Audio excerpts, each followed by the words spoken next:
इससे पहले वाली वीडियो में आपने बताया कि क्या क्या एंटीबॉडी टेस्ट करनी चाहिए हमें एंटी फॉस्फोलिपिड सिंड्रोम में, राइट? हाँ बिल्कुल।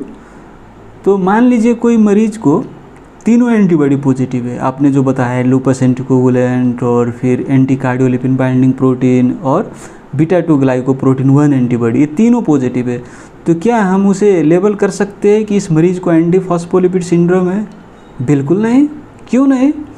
अगर तीनों एंटीबॉडी जब पॉजिटिव है तो क्यों हम लेबल नहीं कर सकते हैं कि एंटी फॉस्फोलिपिड सिंड्रोम है? क्या दूसरे कारण से भी ए एंटीबॉडी से पॉजिटिव आ सकती है? बिल्कुल आ सकती है।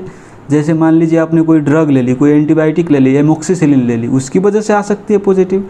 या आपको कोई इन्फेक्शन हो गई, बैक्टीरिया की इन्फेक्शन, मान लीजिए सिफिलिस हो गई, उसकी वजह से आ सकती है।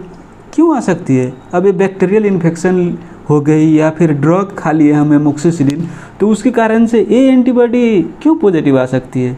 क्योंकि जो उनकी जो स्ट्रक्चर होती है वो ड्रग की या फिर वो बैक्टीरिया की, जो हमारे जो प्रोटीन है ये सब phospholipid binding protein, beta 2 glycoprotein, उनकी स्ट्रक्चर मिलती जुलती है।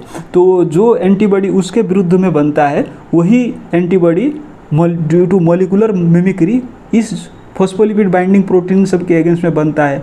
लेकिन जब ये बैक्टीरिया क्लियर हो जाती है तो वो एंटीबॉडी भी क्लियर हो जाती है, तो वो उस एंटीबॉडी की टाइटर डाउन हो जाएगी। इसलिए हम एक बार ही पॉजिटिव आ जाए तो हम उसे लेबल नहीं कर सकते एंटी फॉस्फोलिपिड सिंड्रोम। कम से कम 3 महीना के बाद फिर हमें रिपीट करनी पड़ती है वो तीनों टेस्ट, और फिर पॉजिटिव आ रही है तो इसका अर्थ क्या हो गई कि कोई इन्फेक्शन या फिर ड्रग लेने की वजह से इसकी टाइटर हाई नहीं है, बल्कि इसकी शरीर में persistently high titre of this antibodies है। तब हम लेबल कर सकते हैं इस मरीज को एंटी फॉस्फोलिपिड सिंड्रोम है।